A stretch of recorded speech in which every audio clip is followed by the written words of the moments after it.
can't take it to those creatures at the base. He whispered to Lapino. Ah, you've gone soft. Soft in the head. We captured her for what she knows. I'll take her to the mountains. Tell all the horrible things the Emperor's done. Yeah, believe me. She'll turn. And he turned the wheel. The hell you will, shouted Lapino, and he grabbed the wheel back from him. The two of them wrestled for control of the ship. It shot off like a mad sparrow. Suddenly, Renato was falling.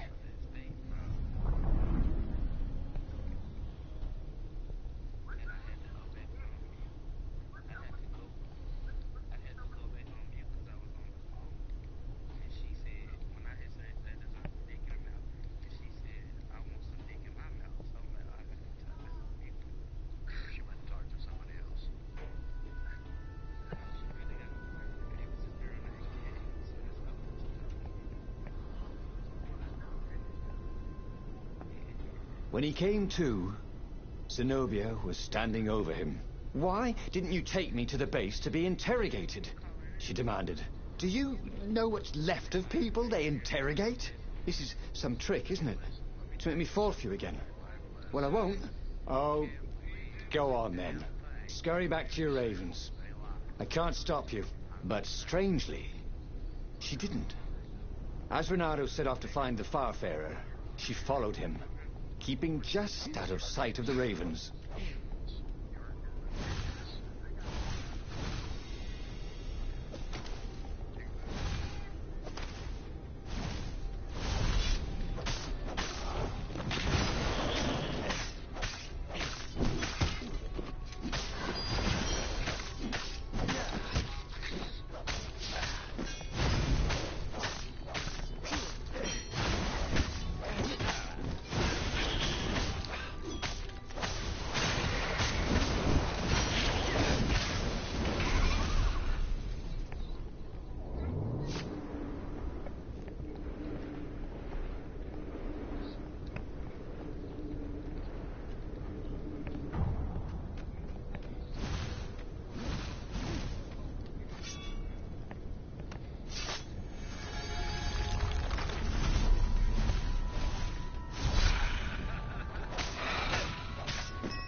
This chest contained a Vorpal sword. I'm just kidding. Vorpal swords don't exist.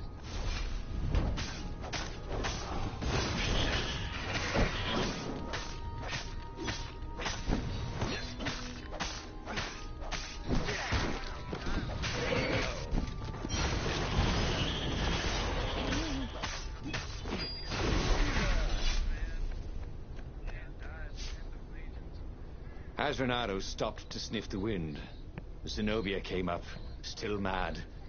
Did you really think you'd just talk me into betraying my father? Oh yeah, sure, that was exactly my plan.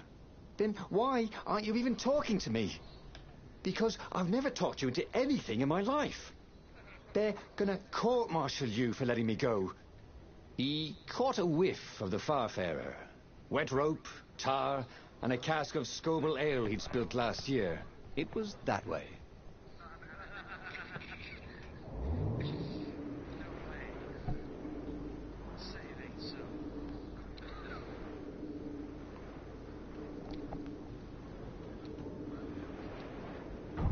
Everybody who wants to die, raise your weapon.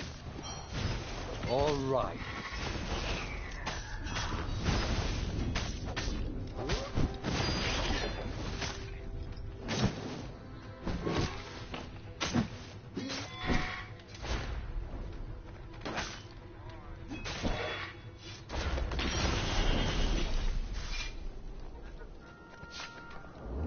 No.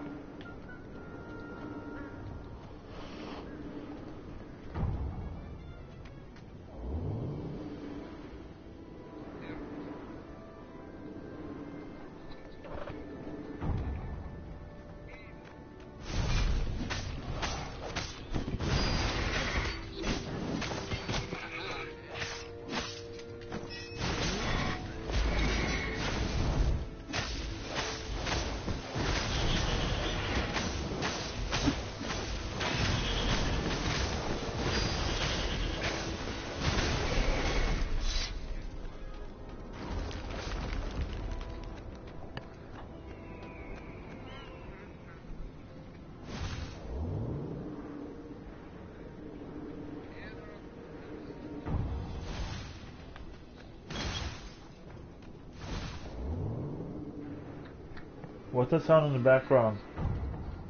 Renato wondered if he should have taken Zenobia to the rebel base for real. Maybe she wasn't playing him after all. After the bleak talk about the Emperor's dark secrets, he was regretting his suspicion.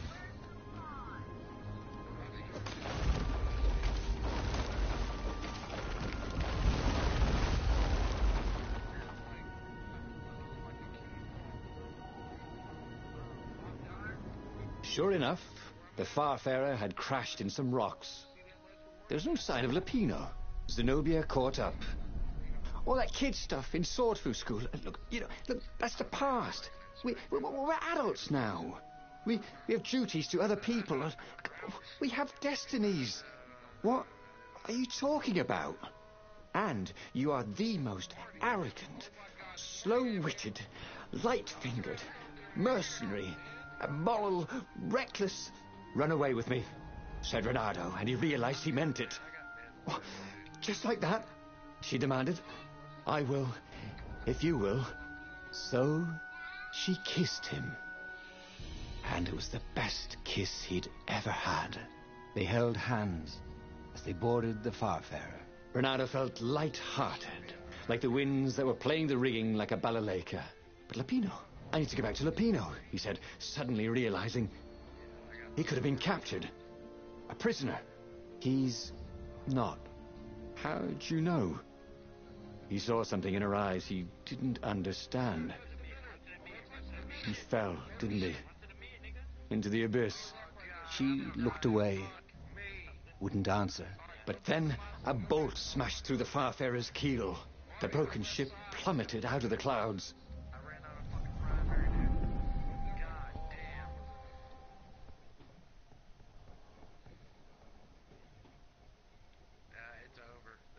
Sacrificing left and right on fucking left. Dude, get up and yep. Oh my god, maybe. Yep. Dark, just stay alive, that's it. Renato picked himself off the deck. They were alive. We have to get to my private ship, she said. Do you trust me? I guess I must, he said. You go on ahead. Clear the path, she said. I can't kill my own soldiers. He wanted to say that he didn't trust her, that he had no idea what he was getting into. But he had no choice, did he? He was following his heart. That's what it means to be a hero. You had to follow your heart.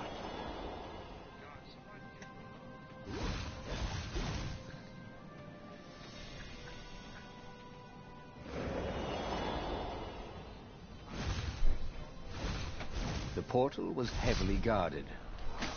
It must go someplace they really didn't want him to go.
I should go, he thought.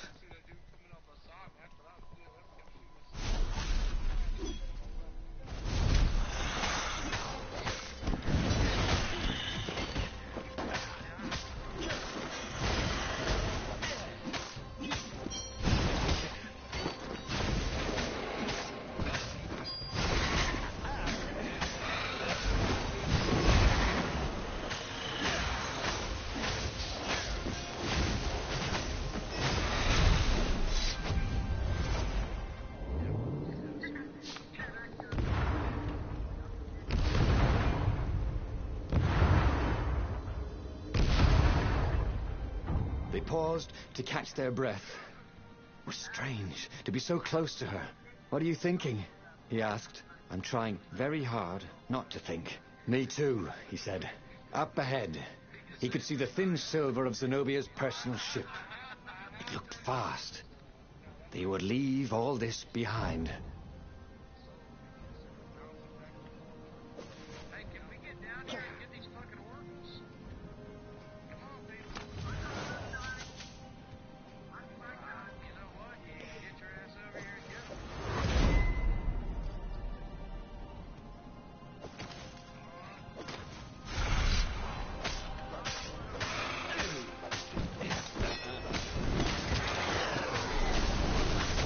You guys you have.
As they reached her ship, Renato suddenly felt a sharp pain in his stomach. He was surprised to see a crossbow bolt sticking out of it. "I was going to lead the Empire to a secret base," said Lapino. "But no, you had to screw up my plan because you've still got a thing for her." Renato stared at Zenobia. The kiss. Was it real? She said, with a look of indescribable sorrow. She gestured and said an arcane word, and Lapino went flying into the abyss, screaming, "I'm telling your father!" Then she knelt down to cradle his head, and her paws felt very soft and warm. "Oh, again?" But he already had all the secrets he needed. He was sure of that. He must have not used them the right way. What was the best, worst mistake he could make? Probably trusting that traitor Lapino.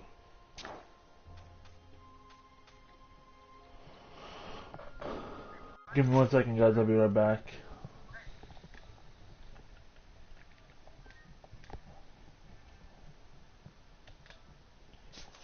Okay, so The book's pages fluttered to the beginning once again. Faster than before? And he fell. The clouds parted over the Isles of Boreas. It was time to choose. The rebellion was in trouble. Ravens were scouting for the secret rebel base. They needed a game changer. Pieces of the Sky Ripper had surfaced. Renato knew that using it could go catastrophically wrong. But he was sure he could figure out how to use it safely. Also, a temple had risen out of empty desert. The Iblis stone was hidden there. It was a dangerous artifact. It could corrupt its user into a bloodthirsty monster.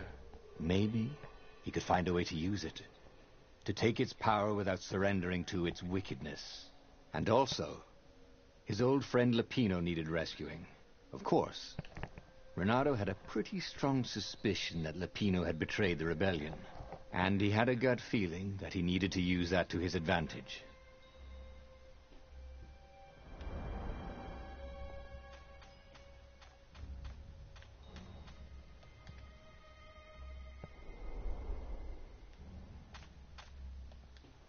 Renato finally realized that Lapino was a traitor to the cause, and maybe Renato could use that somehow.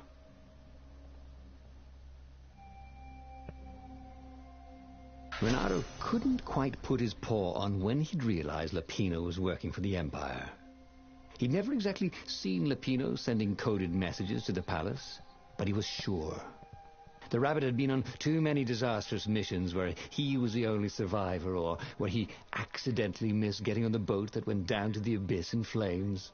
If Renato could prevent Lapino from getting back to the fleet with all the intelligence he'd probably gathered, it might be worth the trip.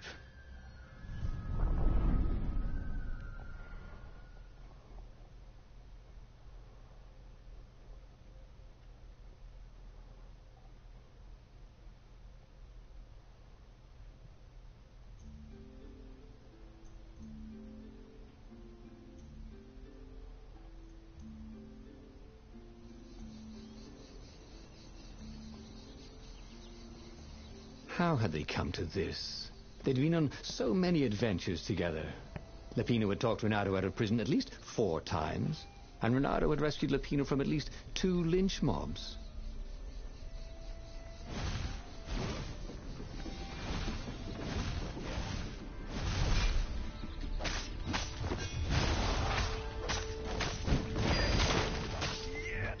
Say hi to Gravity for me.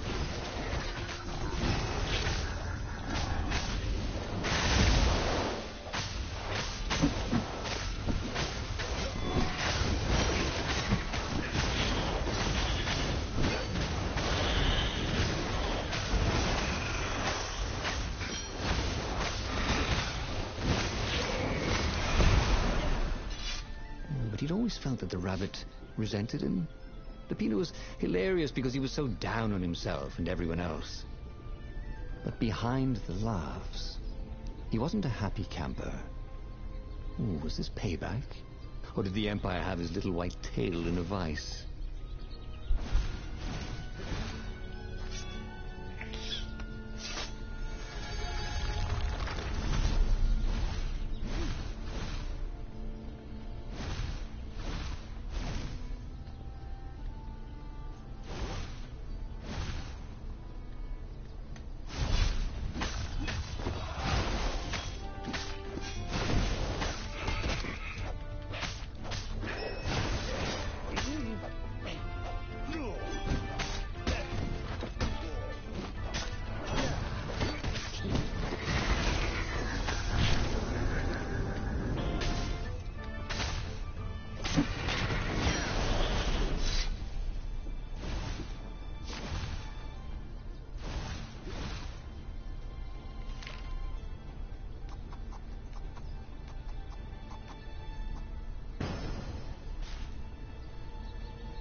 Someone needs a bath.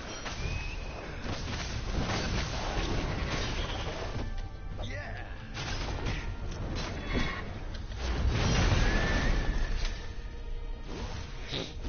Lapino would betray him. The core was dangerous. Now, Renato had a fleeting idea that the 2 ideas went together somehow. And then it was gone again. Ah, damn ideas. They never stuck around when you needed them.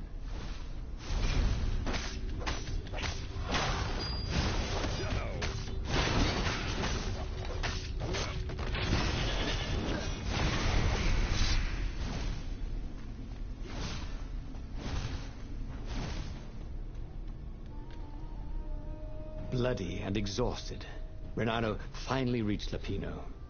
The rabbit was practicing shuffling his favorite deck. Now that he knew what the rabbit was, there were a few things about him that Renato didn't find so amusing anymore. You sent me an urgent message saying that you're in danger. Oh, I am. The ravens are coming.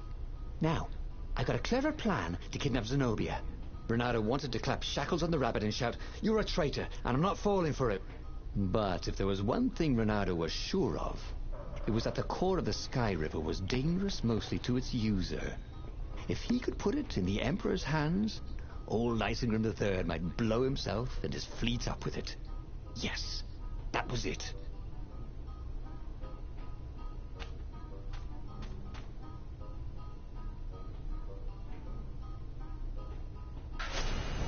Me? A traitor? I'm hurt, said Lupino. Why ever would you say that? We found your code book, said Renato. They hadn't, but he hoped Lupino would blow his cover. You got me, said Lupino. And you know what? I don't regret a thing. It's always about you, isn't it? You're the pretty hero. You get the girl, you get the medal, and what do I get? Rabbit food.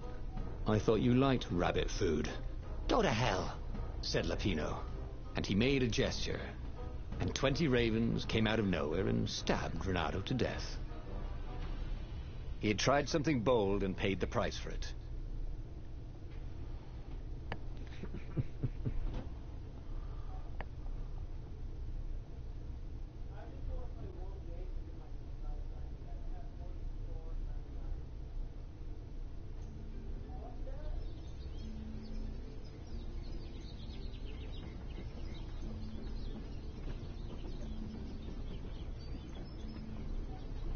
How had they come to this? They'd been on so many adventures together. Lupino had talked Renato out of prison at least 4 times, and Renato had rescued Lupino from at least 2 lynch mobs.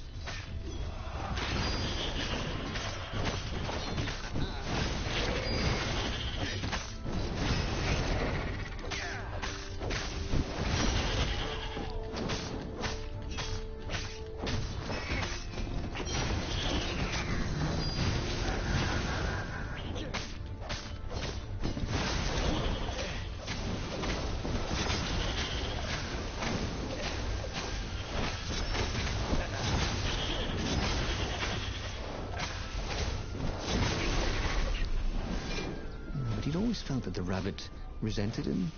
Lupino was hilarious because he was so down on himself and everyone else. But behind the laughs, he wasn't a happy camper. Ooh, was this payback? Or did the Empire have his little white tail in a vice?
Ravens were landing everywhere from dropships. He'd better get moving. If they got to Lupino first, the rabbit would give the Empire all the intelligence he'd been stealing from the rebellion, and they'd probably give him a medal. He'd have to be very careful about how he played Lupino. At the slightest hint of danger, the mad rabbit would take off like a rabbit.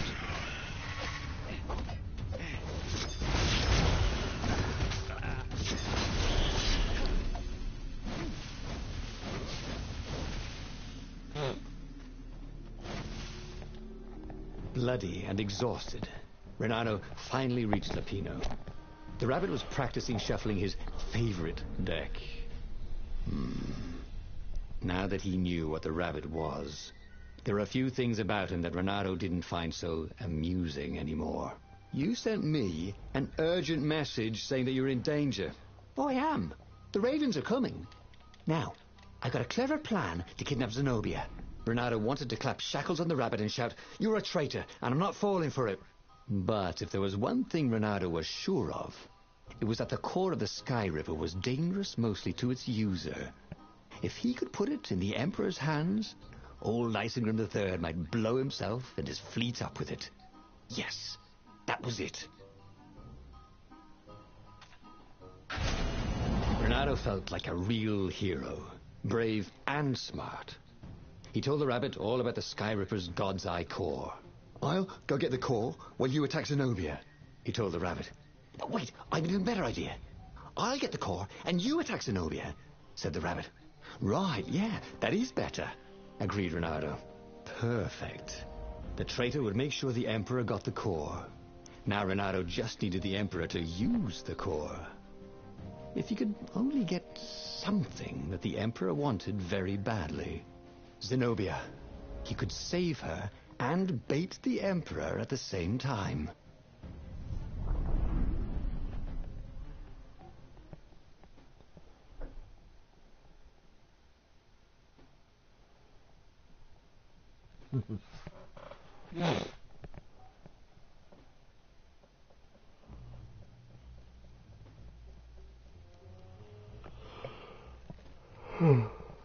Right.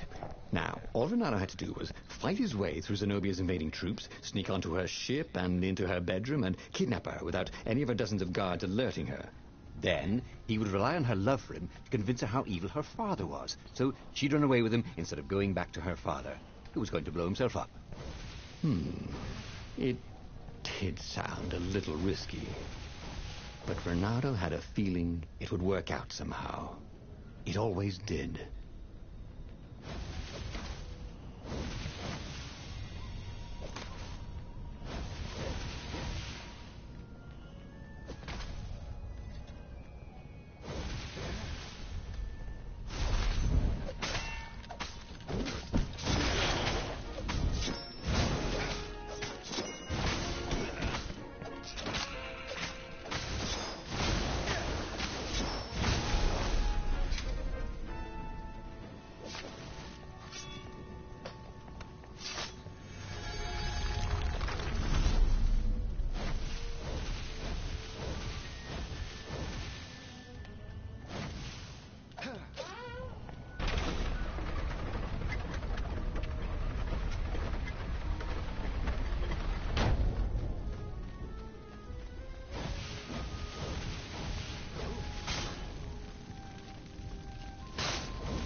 Renato was halfway to Zenobia's encampment when Lapino showed up. He was disheveled and distraught. "They jumped us. I barely got away." "Oh, they got the core." Oh, it was all going according to plan, thought Renato. Now he just needed Zenobia on his side. Yes, that was even better. The Iblis Stone. Zenobia could get it. And then the Emperor would have to pursue them. Wait. No. The gem would corrupt anyone. Even her. That's it, he thought. Even Lapino. Even though Lapino was already a traitor. It would turn him against his secret master, the Emperor. He would try to make himself Emperor. And the Emperor would have to defend himself with the core. Boom. He was a super genius.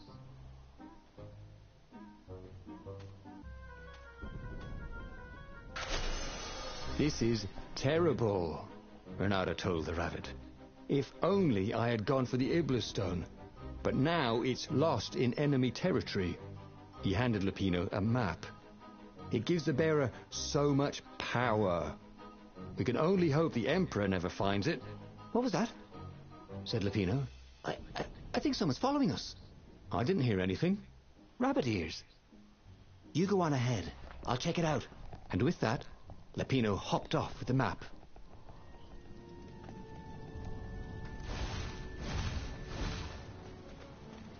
Can you guys actually tell each other apart? Because I'm thinking name tags.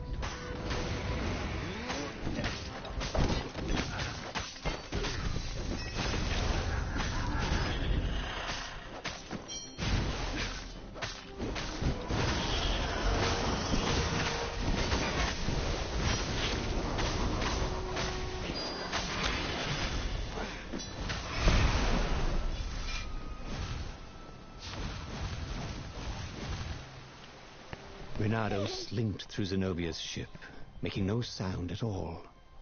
She was curled up on her bed. He'd forgotten how beautiful she was, how sleek, how soft. He tapped her on the shoulder with his sword. She was made of smoke, and he noticed he had a very solid blade to his throat. "Did you really think you could capture me?" purred a familiar voice. "I just wanted to chat," said Renato. "Did you ever wonder why the Emperor adopted you? He needs a sacrifice. Someone who truly loves him, to make a bargain with the lost gods." "That's a vicious lie. He wants to bring them back. Oh, that's crazy. Why would anyone..." "They could make him immortal. An eater of souls." And with that, her eyes widened. She understood. Renato told her how he had rescued a priest whose order had been massacred, how he had slept in a burnt village. At midnight, the Emperor's victims had come to him in his dreams to tell him of the hideous eldritch rituals they'd been sacrificed in. He could still see those kittens and puppies, their wide, sad eyes, their moist noses. "You can't prove that." "I've got a witness at the observatory."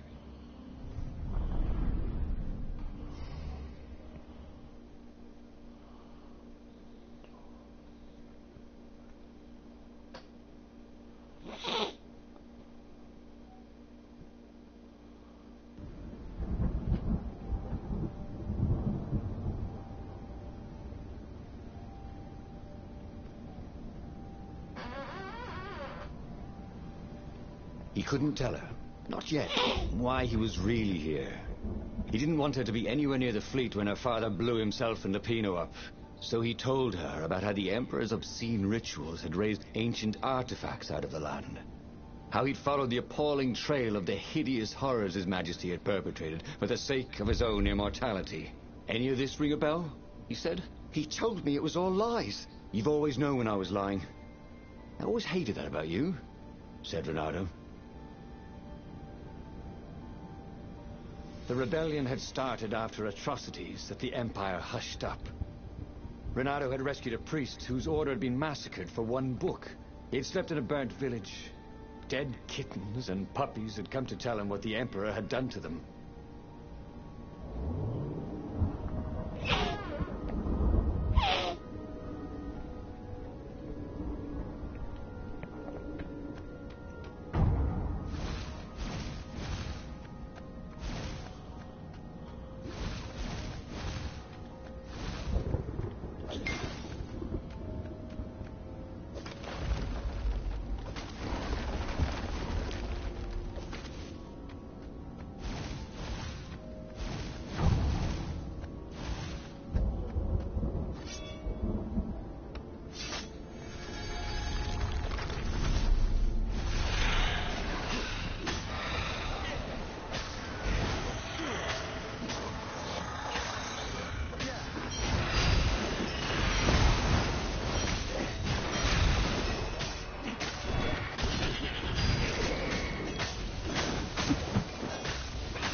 Don't you think I'd know if my father started practicing black magic?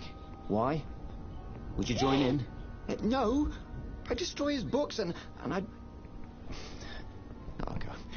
Okay, you're not completely wrong. They've resurrected one of his victims. Well, look, I mean, look, it's not exactly alive, but it can talk. A true witness, she said.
Over here.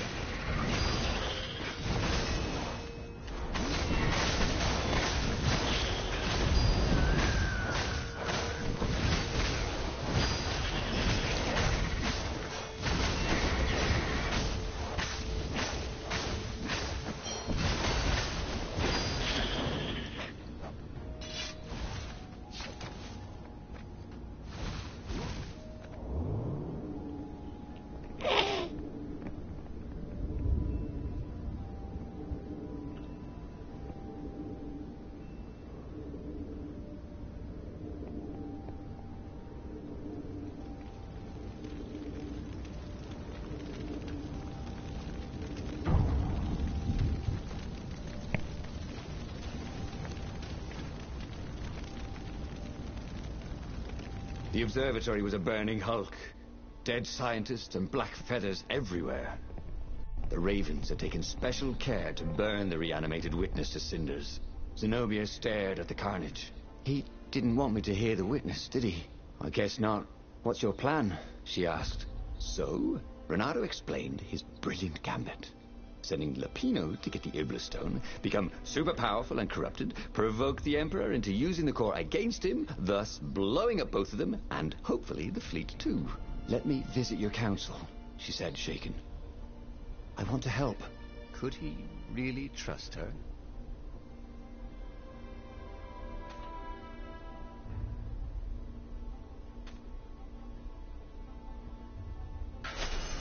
He'd done it. He'd made Zenobia see how evil her father really was. He wished she didn't feel this urge to join in the rebellion. After all, he'd taken care of the Emperor, right?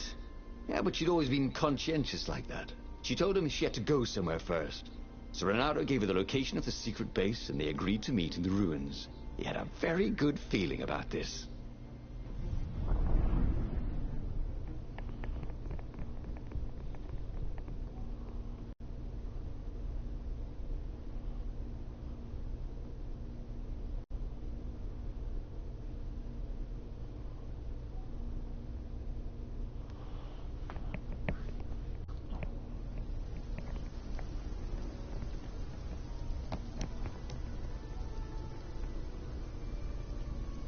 What had Zenobia gone off to do?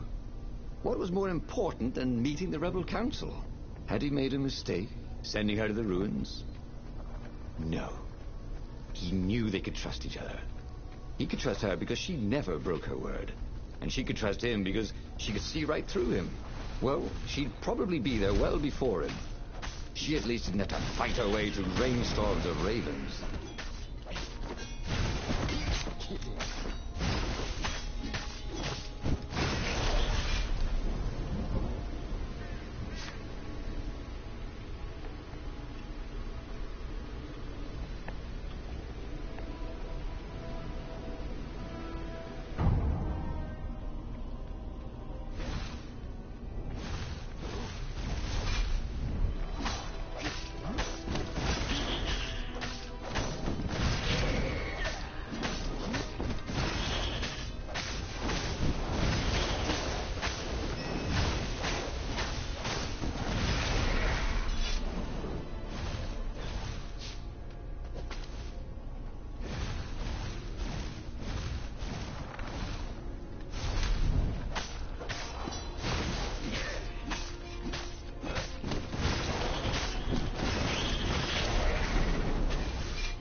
As he came around the bend, there was Lupino, unconscious on the side of the path.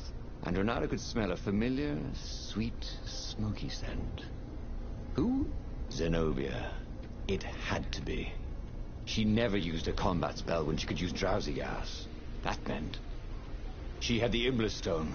What would it do to her? She hated her father now. She'd kill him for sure.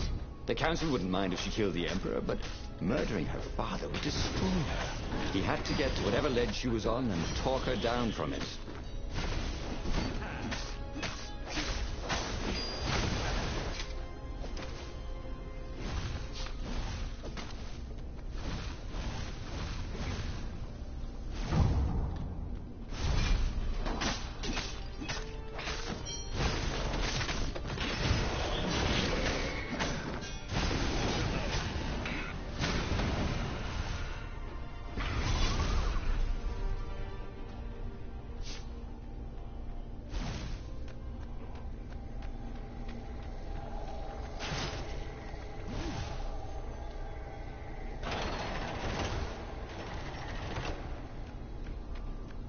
Long stairs.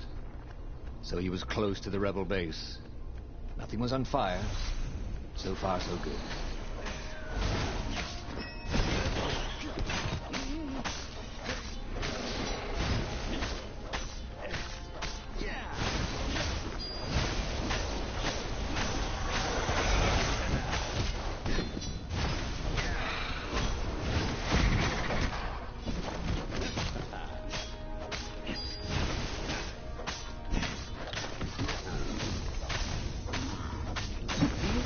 Close to you.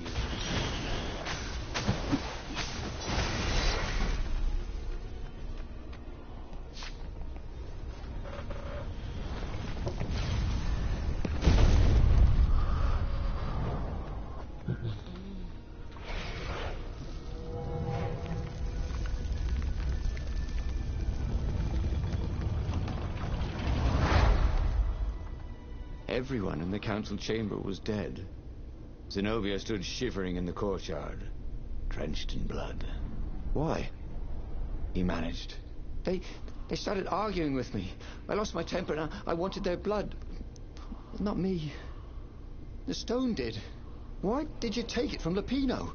I had a plan. You had a stupid plan, she said. I'm going to go kill my father now. No, you can't. You'll just take his place. You'll become worse than him. Get out of my way, or I'll kill you too.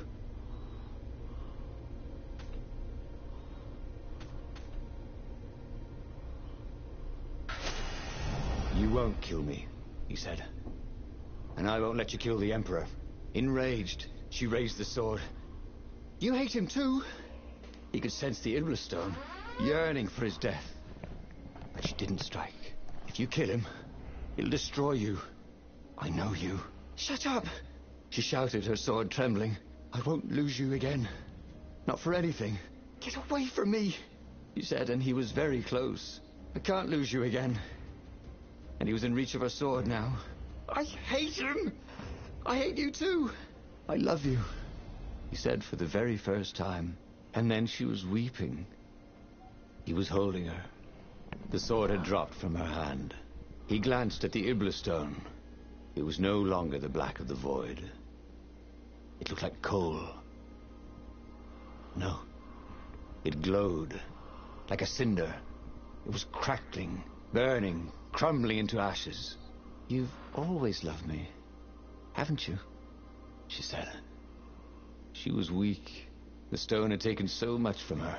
Always, he said. She staggered as he helped her up. Let me take you away. Where? The island of Avalon. The sisters will heal you. He'll follow us. Then we need the Farfarer, the fastest ship in the Empire.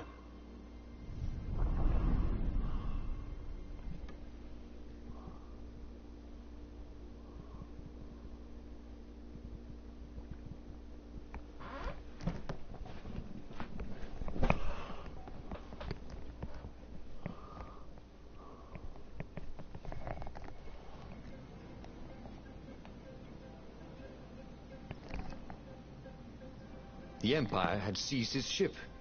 They'd have to take it back.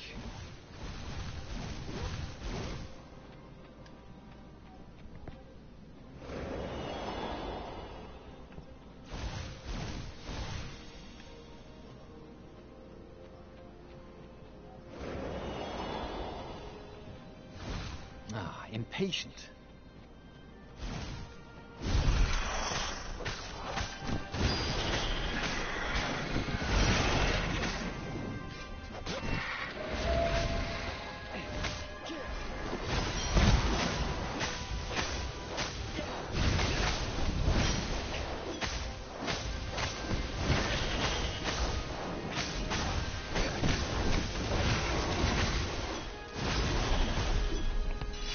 Zenobia was in no shape to fight. But he never fought so well. He wasn't fighting for money or loot or a cause. He was fighting for her. For them. His sword danced, his feet flew, and the ravens recoiled from his ferocity.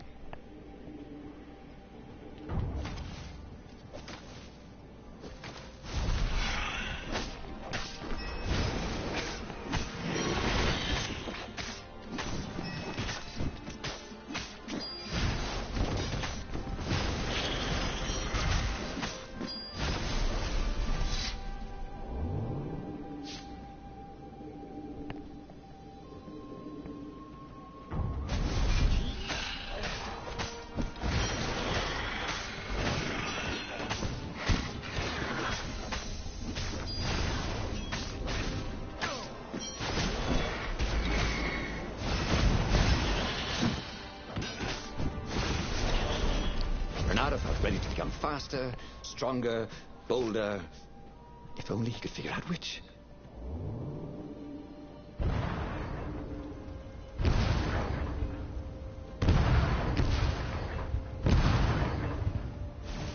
And there it was, his beautiful skycraft, the Farfarer. Though it fare very far indeed, beyond the Empire, beyond the reach of the Empire, to the mystical island of Avalon. He didn't know exactly where it was, but he knew he could find it. And they would find peace there. Second star on the right, and straight on till morning, laughed Zenobia. And they laughed together for the first time in a long time.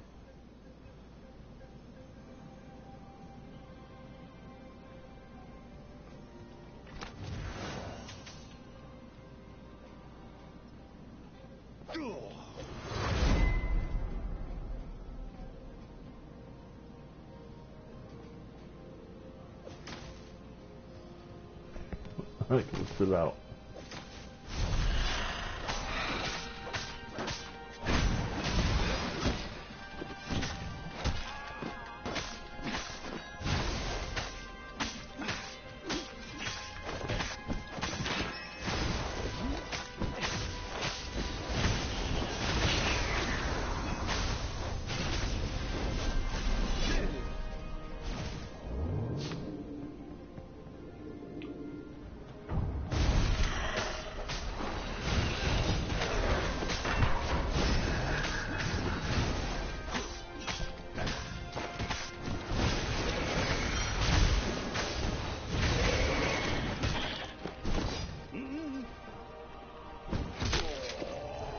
My God, it's full of stars.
But they did not go unnoticed. Scout ships lifted off, and a long lance of the Imperial flagship. Bernardo turned downwind to gain speed. The Raven ships could pursue, but they couldn't close. The far speaker croaked, "You return her and live!"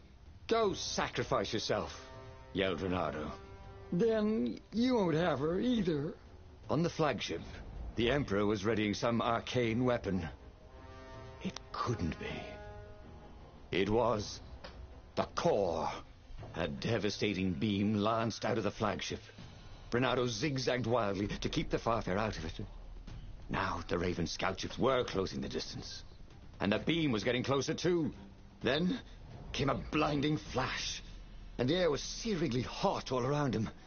There was a thunderous, deafening roar. He could smell burnt oak and burnt feathers and burnt flesh. But when he could hear and see again, they were alive and unhurt. And they were alone in the sky. Zenobia embraced him. They had done it. Through luck and through love, they had won the war. "Avalon, here we come," he said as he held her arms wide in the prow of the boat and let her feel its speed. "Maybe the real Avalon is wherever we're together," she said. And so, after a bit of an argument, Bernardo and Zenobia went to one of the two Avalons. The one shrouded in mists, or the one in their hearts. But which one they went to, I'll never tell. He'd done it.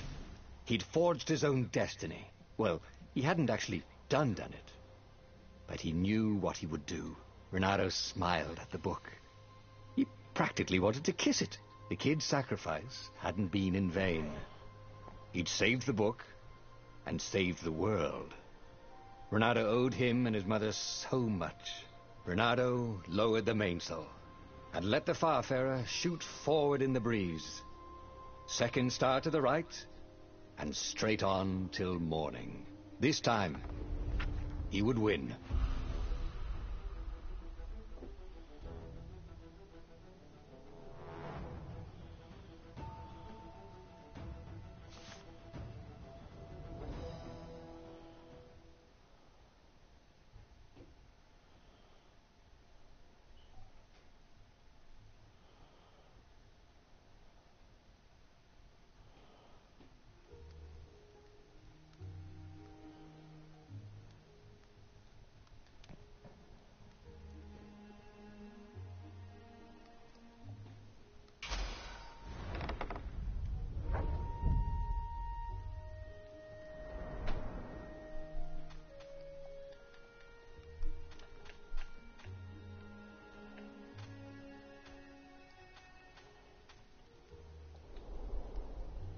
The clouds parted over the Isles of Boreas. It was time to choose. The rebellion was in trouble. Ravens were scouting for the secret rebel base. They needed a game changer. Pieces of the Sky Ripper had surfaced. Bernardo knew that using it could go catastrophically wrong. But he was sure he could figure out how to use it safely. Also, a temple had risen out of empty desert. The Iblis stone was hidden there. It was a dangerous artifact. It could corrupt its user into a bloodthirsty monster. Maybe he could find a way to use it, to take its power without surrendering to its wickedness. And also, his old friend Lapino needed rescuing. Of course, Bernardo had a pretty strong suspicion that Lapino had betrayed the rebellion.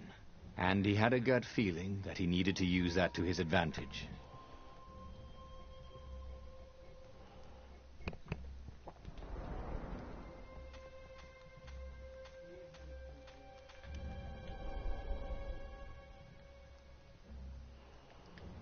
Bernardo finally realized that Lapino was a traitor to the cause. And maybe Bernardo could use that somehow.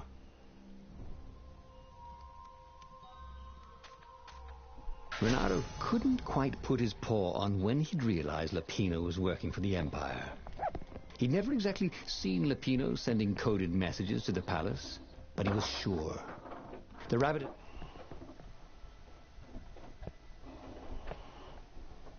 Okay, I'm gonna be forced. This is number 3.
Find the core, attack the outpost, rescue Lupino.